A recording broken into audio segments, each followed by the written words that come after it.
What is happening? Hanging out. That's what we're doing right here. We are hanging out. Sorry, adjusting myself, getting comfy. Um, it is at the time we are streaming live. You could be watching this anytime, but if we're at the time of this live streaming, it is Tuesday evening, and I'm in Toronto. I'm getting ready to sit down with Ben Henderson, watch one of his fights streaming, and then talk about the details of it.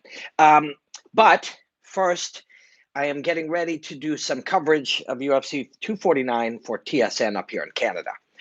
So we're focusing in on some of that stuff. It's got some hellos popping up. Hello.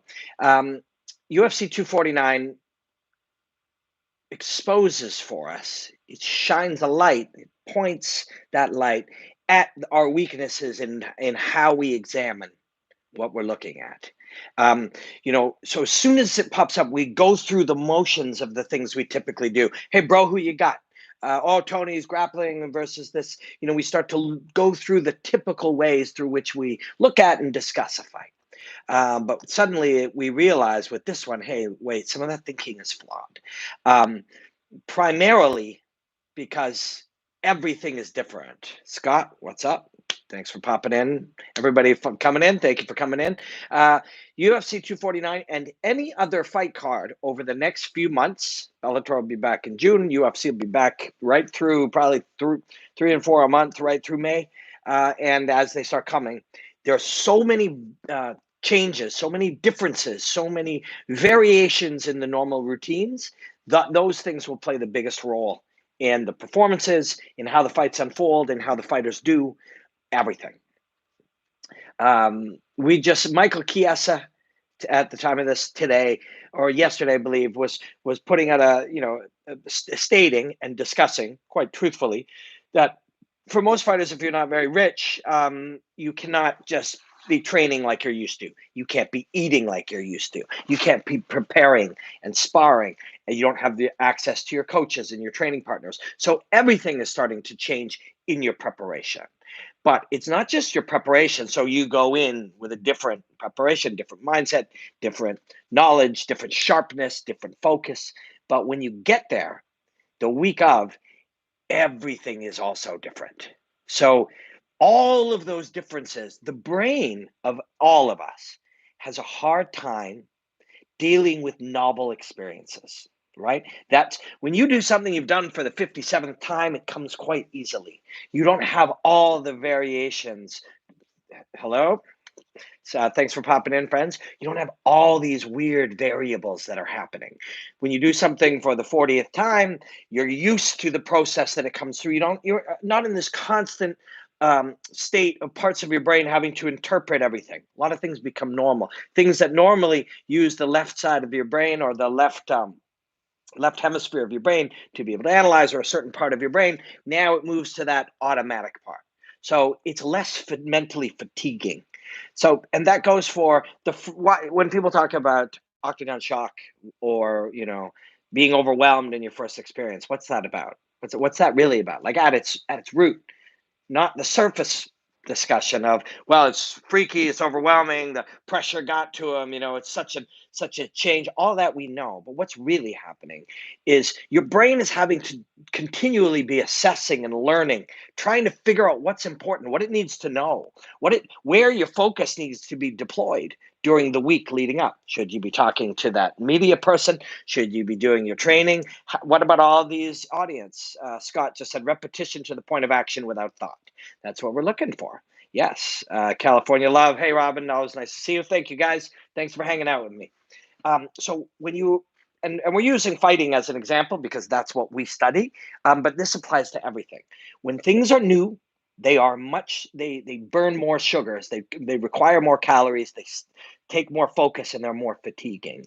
So the first time you're in the octagon, you're like, holy fuck, it's Bruce Buffer, there's that big UFC thing in the thing, everybody's staring at you, there's all this new information, your brain is attempting to catalog and sort it. You do this every day. You're walking through, you see a certain thing. Is something a threat? Is that something you need to pay attention to? Wait, she's pretty. All of this stuff is happening and your brain is having to go through it. What should it be paying attention to?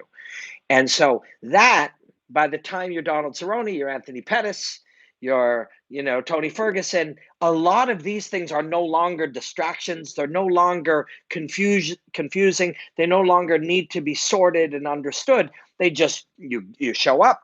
You've got open workouts on Thursday. You've got a weigh-ins on Friday. You've got a media day on Wednesday. When you go there, the person from the hotel, you'll get into this van. It'll get you there. When you arrive at the venue, you'll check in with this person, the doctor. All these things become quite normal. They'll all be different now, right? These variables, the good thing in any competition is all of these variables, new doctors, new examinations. Eastwood says the highest expression of consciousness because of the risk of losing it. I like that. I've used that before talking about the risk of losing your consciousness, but it's nice to put. But all of this new stuff. So you see the new guys, and they're just sitting there in the van being taken. Sometimes they're quiet. Sometimes they're taking everything in. And the old veterans, they know exactly what's happening. They're taking a nap. You see guys in the back, literally the veterans, sometimes they're taking a nap in the hour, or they're warming up in probably 75 minutes, but in the 2 hours or 3 hours before their fight, sometimes they're sleeping because all of this has become normal. All of it is now changed. Your normal routines are gone. So normally the weigh-ins happens Friday. Then you have these particular drinks that your your weight cutting or weight management coach helps you with. Your dietitian is over here doing this thing. You've got somebody sorting out all the food. Then you all go together, and this is pretty common. Like probably 75+%. You all go together. Once there's a slow replenishing process after the weigh-ins, then you all go together and you have that final meal together. Everybody that's been a part of your preparation, all of your coaches, your family, the people, and it varies. Some people have massive ones, some people have little ones, but you have that big meal together in a beautiful restaurant that you've selected, and that's going to be a part of your process. Well, that's fucking gone, right? That's gone. There's no restaurant. There's no big group of people. There's no going out for the dinner the night before and celebrating and feeling you all connect and be on the same path so that tomorrow night when you walk to that cage in front of 16,000 screaming, wait, there's no screaming people. Holy fuck. What does that mean? Now, the good thing about any of these variables is they apply to everybody. So if only you couldn't go out for dinner and only you couldn't have your dietitian and only you had to travel with fucking face masks being freaked out, that would be unfair. But you both do. So what does that mean? At first instinct, it means it's the same for everybody, but it is not the same for everybody. We both have the same challenges or setbacks, but we both manage them differently. We manage them differently. California Love, it's awesome how your MMA analogies can always be applied to everyday life. Thank you. But through the studying, the deep, committed study, lifelong study of anything, what you will eventually find is it does apply to everything. This is a part of mastery of any topic and your road to it. I am far from a master of my collection of skills, but I hope to one day be. But I'm a journey towards it. That's the goal.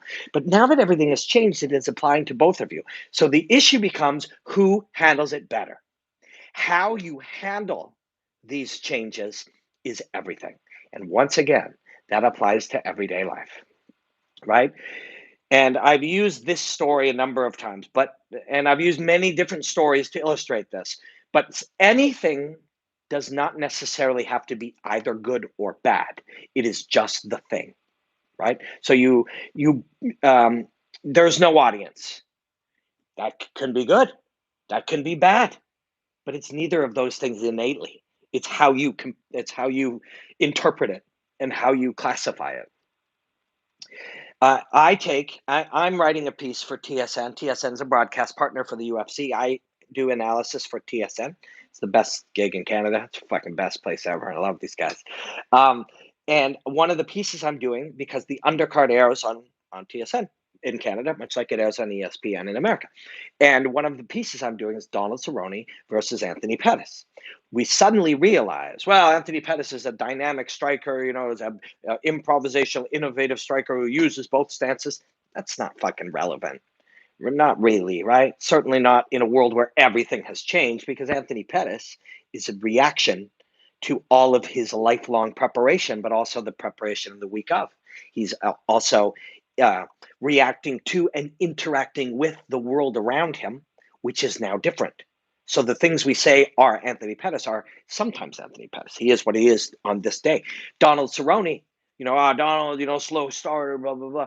All these things are not innately Donald Cerrone. Oh, he likes to throw, if he lands that head kick, like the things we say are not real about Donald Cerrone. Sometimes they are, but the night Donald Cerrone starts fast, we just kind of ignore that one. It doesn't suit our narrative. We say he's a slow starter, but when he takes Patrick Cote down in the first minute, starts elbowing him, and he starts fast, that doesn't suit our narrative, so we don't say it. The reason sometimes he's fast, often he's slow, is it's a reaction to his preparation and to his process.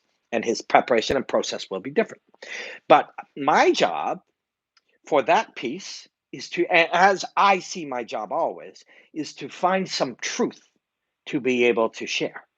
Not a narrative. I don't want to share narratives. I have a judgment. I have a dislike of creating narratives or just repeating narratives or allowing a narrative to form and then pushing it out into the world. It's not necessarily based in truth.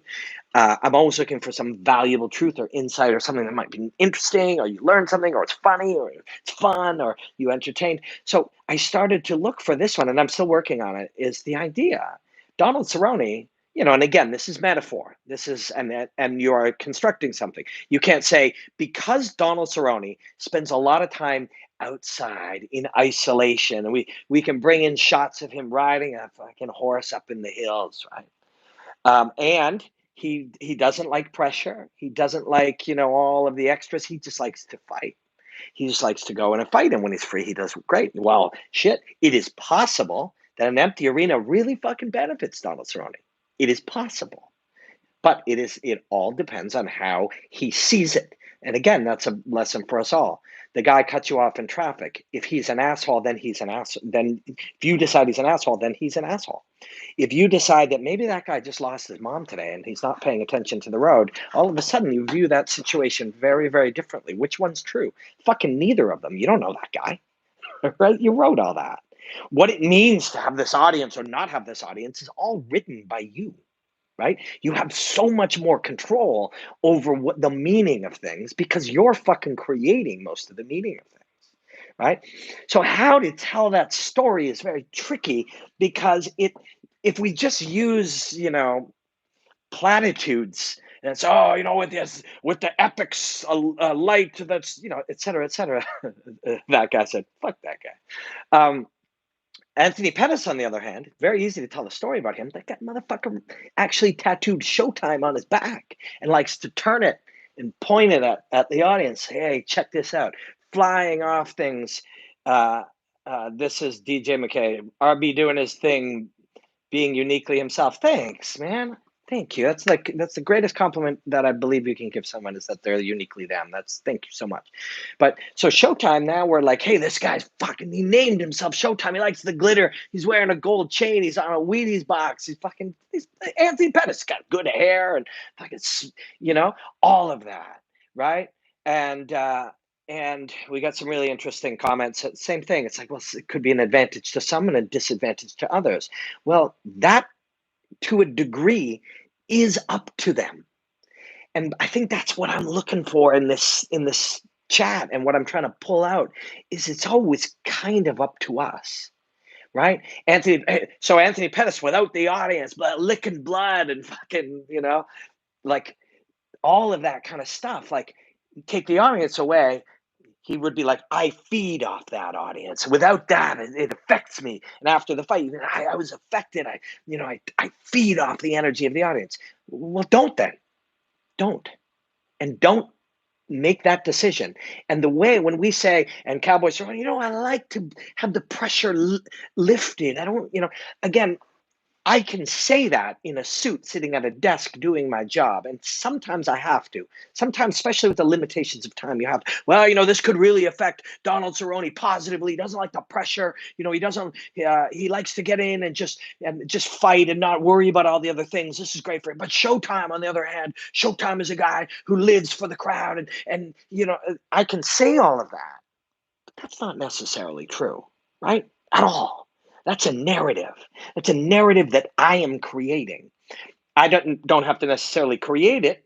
At some point, now it's the narrative.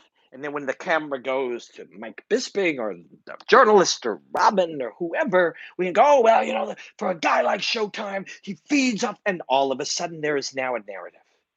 as if these things are not within the control of the artist. And they are. They're always in our control. You decide the meaning of the environment. You decide it by acknowledging the truth of what it is. So, California Love asked if Cowboy would be open to working with mental coach. He has a lot.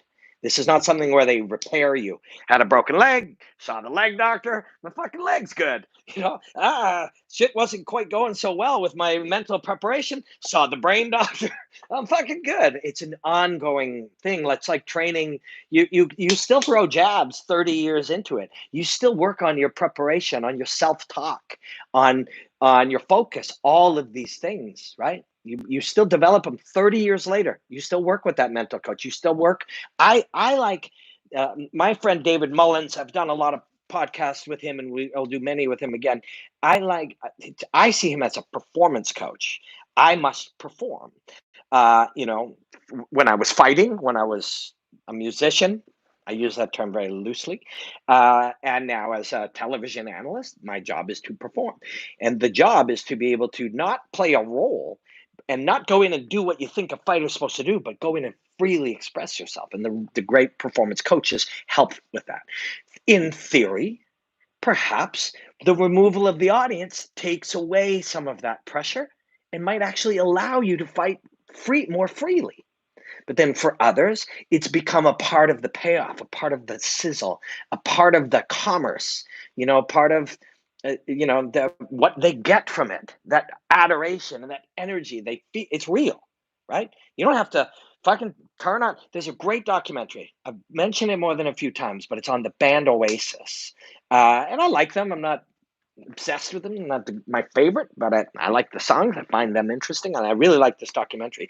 And there is Liam Gallagher, and he's standing there, and you see, and I mean, hundreds of thousands of people. This was some outdoor festival, and they're all going crazy. And he was talking about how he loved the feeling of being serene in that, and it's fucking wild. It's chilling. Then you watch the audience, you're like, oh, they're all connected. Then they start to dance in unison, and you're like, something's actually going on here. There's a connection.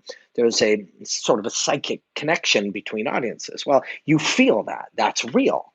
Um, but it's not, again, something beyond your control. Acknowledge the realities that have changed, and then examine the truth of how you can deal with it. And the truth of how you can deal with it will often come right down to what can you control and what can you not control. I can control my preparation. I can control my self-talk. I can control how I sleep.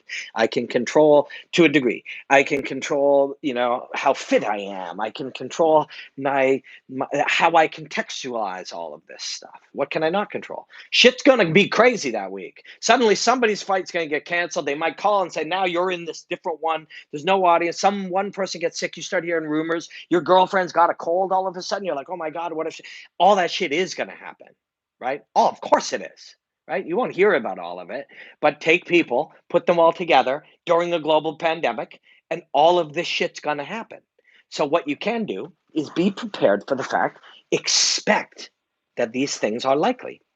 And you can't prepare for everything, but you can consider, how the near certainty that there is going to be uncertainty and the near certainty that there's going to be crazy variables all week long. All of a sudden, the thing you're used to with cutting weight, that's not there. That's changed. Power goes out in the building because there's too many of these things. They said we'd have a sauna, but we don't.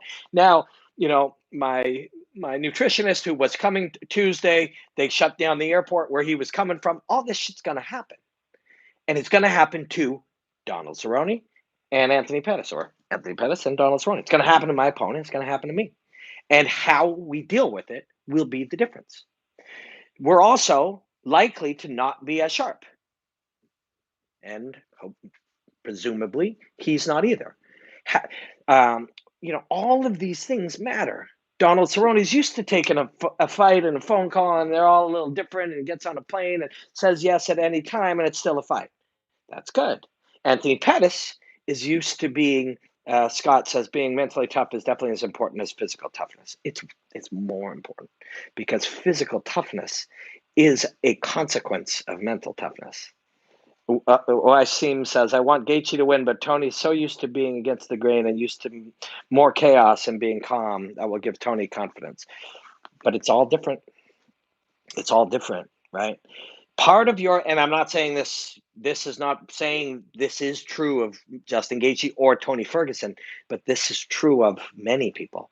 And that is your confidence and your mental toughness comes from your physical fitness as well, or works is connected to your physical fitness. How, when you've had to dig, it was always there. On that day when you dig in round 4 and it's no longer there, how do you deal with that if you never have, or if it's worse than you ever have? When you know you can push through it, your arms have felt like you can't lift them, but through the force of will you have, that isn't forever, because there comes a time when the physiological, my brain telling this to do something, it no longer does it. And that's a reflection of how well we've been able to prepare. Right? So all of these things change. In fact, this situation is giving us and people who've been following me for years know a couple of years ago I started looking at this and with this stress, like, wait a second, what we're looking at is limiting us from seeing what's really happening. And I think right now we're seeing that maybe more than ever. Right now, we're at a point where, like, well, Tony does this. Like, Tony gets hit too much. He will never be hit harder than Gaethje. I think Gaethje sleeps him. That's all cool. But how hard Gaethje hits is a reaction to Gaethje's preparation. This is a different Gaethje because the whole world has changed. Everything we want to say about what Tony is or what Gaethje does or this guy's skill, this guy's the best at defending whatever, if you don't have a wrestling partner for 10 weeks, you're not good at that anymore, not to the same degree. And this is factual. Some people will say, oh, Gaethje's been wrestling his whole life, or Tony's been wrestling his whole life. Of course, they'll still defend a single leg takedown. You know, the brain, it says if it's wired together, it fires together. That's one of the sayings, that if the cells fire together, they wire together. That's what it is. So what happens is you train literally the shape of how information travels through the cells of your brain through repetition, and it does go away because different connections get formed within your brain if you stop doing something. This is not really one of those things where we can just say this does this, yeah, but this guy's always this. Those things aren't true. We just want them to be true. We just want them to be true. The neuroplasticity, the way the brain works, is things get reshaped, and that goes for playing a solo. If you ask fucking Keith Richards or some fossil of an old guitar player, classic rock guy, and you say, hey, go play that thing off your first record, he can't play it unless he's been playing it. And then when he does, oh my God, this is so weird. And it is weird because there's a different area of your brain. Your brain actually starts to claw certain other areas around it and assign it to that. And that's what happens as you train something. You are actually training parts of your brain. It's recruiting other brain material, other cell space to go and have this be able to do that, right? And if you don't do it, it stops. And so it may not be 10 weeks and suddenly you don't know how to defend a high crotch, but that reaction of how it happens is what changes it. Like, that is affected by the preparation, right? That's affected by the preparation. You just go ask, what's his name? George St. Pierre jabbed his face up. Josh Koscheck. Josh Koscheck's like, yeah, I just didn't train wrestling for years. I just worked on nothing but striking because I wrestled all my life. And then all of a sudden he's like, fuck, kind of forgot how to wrestle. He didn't forget how to do it, but that there's basically a loop that starts to happen where information comes in and then it quickly goes in, process, comes down the nervous system and out. Call it a reflex loop, or there's a lot of different things for it. That gets taught, sharpened, practiced, and that deteriorates. Bryce, I think that every serious MMA fighter should be partaking in these chats with you, Robin. Oh, man, thank you. Constantly dropping gems left and right. I never fail to leave these talks with new knowledge and perspectives. That's so kind of you. He didn't have his cognitive capacity on wrestling. He said, awesome. It's very kind of you. I've been getting a lot of really nice compliments lately. What I am doing lately is I'm getting together with fighters and they and I watch their fights. So for my Bellator job, I've been doing that for my Bellator job, where like tonight at the time of doing this, which is Tuesday, you could be watching this on fucking Wednesday of next week. But this evening, I'm going on with Ben Henderson, and Ben and I will watch his fight together and discuss some of the truth of it. I did it with Ray Daniels. I did it with Lovato Jr. It's been amazing, and it's giving me more knowledge and more ideas and more curiosity and more. Okay, I don't quite understand that. I have to go study a book on how learning actually mechanically happens. So it's and a lot of really nice compliments. Thank you so much. But this was where the tension was for me a couple of years ago, where I was like, wait a second, everything we're doing, everything we're looking at is dominating our thinking. How's his striking? How's his grappling? How's this guy's takedown defense? All of that, does this guy need more volume or more accuracy? All of that classification was dominating our thinking. And until I rejected the line of thinking right now, I couldn't go down these paths where you can look at different things, right? It's really neat. Hey, Robin, thanks for putting a bunch of stuff out to keep us entertained and informed when the world is closed. Hope everything's good for you, brother. Thanks, Nick. The Ray Daniels breakdown Bink was fabulous. Thanks, man. Yeah, so if you go to @Bellator on Facebook, or you'll see the whole piece. And it's on my Facebook and my Instagram. Me and Ray Daniels examined the craziest knockout ever. It's super fun. Robin, did you watch Luque versus Barberina fight a year ago? I did, but it's not in the front of my mind. Physical toughness is a consequence of mental toughness. Robin Black. Thanks. Thank you. Wow, you guys are fucking awesome. But I'm really excited to be back. It's been. I'm just having a wonderful time analyzing the Bellator fighters and working with the Bellator team. It's really nice to be back with my family over at TSN, and now back into this. But for me, the big examination is, and I don't have a judgment or an opinion. And in fact, I think at least, in April when they were doing a show, there's a lot of people like freaking out, right? But now we're getting into May, and it seems to be there's less conflict around that, which is nice. Because we all have opinions, but our opinions are based on whatever information we gathered with bits and pieces of television. I don't have an opinion on whether fights should happen or not. They are happening, and I am analyzing them. And if more information comes in and something bad happens or something starts to go wrong, I'm not going to be mad. These were the decisions we made, and here we are. But at the same time, these things that are the changes for me are the most fascinating aspects. We now have professional fighters who are not big collections of them who are not sharpened and trained in the traditional ways. So what have they done? How have they prepared? How have they changed their mindset? What can they do with what they have? Oh, wait, a lot of them have been doing just way more aerobic activity because that's what they can do. How does that affect the fight? Most of these guys haven't been able to grapple, do jujitsu, do live sparring. How's that going to affect the fight? Are these guys actually a little, maybe not as sharp, but a little healthier because their joints are not all fucked up from training? How's that going to affect the fight? We got an empty arena. How's that going to affect the fight? The week up, all different. How's that going to affect the fight? And I ask that question. And this for me, and I'll sign out here in a couple of minutes, but this for me is what I love about the job that I've been able to kind of craft for myself. 6, 7, 8, 9 years ago, I was told by people in television, you have to like make a call and then stand by it and discuss it. So I'm like, what do you mean? You have to say this will help Cowboy Cerrone and this will hurt Anthony Pettis. That's all bullshit. It's all bullshit. That is what TV producers did, and it really worked 10 years ago. It really worked 10 years ago. They went in and they said, let's have extreme things and let's debate it. And you got to make a decision and make a call and make a prediction. And it's like, I just didn't do it. I just wouldn't do it. I knew it was limiting. I knew it was forcing a narrative. It was forcing a dominated discussion, dominated by the same 7 arguments. And I knew it wasn't real. And so I fought it. And now I'm at a point where actually being able to say, are you fucking kidding? Who the fuck knows how an empty arena is going to affect that individual? He doesn't know. His coach doesn't know. And if I guess what it is and it happens to be true or seem true, then on Sunday I go, yeah, Like I said, Anthony Pettis would feeds off the crowd, and he was a little flat-footed. But Donald Cerrone, because he trains out in the open with in isolation already, this is nothing new.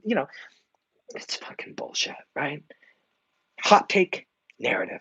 Hot take, debate, controversy, narrative. That's what we do. That's not real. Real thinking happens all outside of the narratives.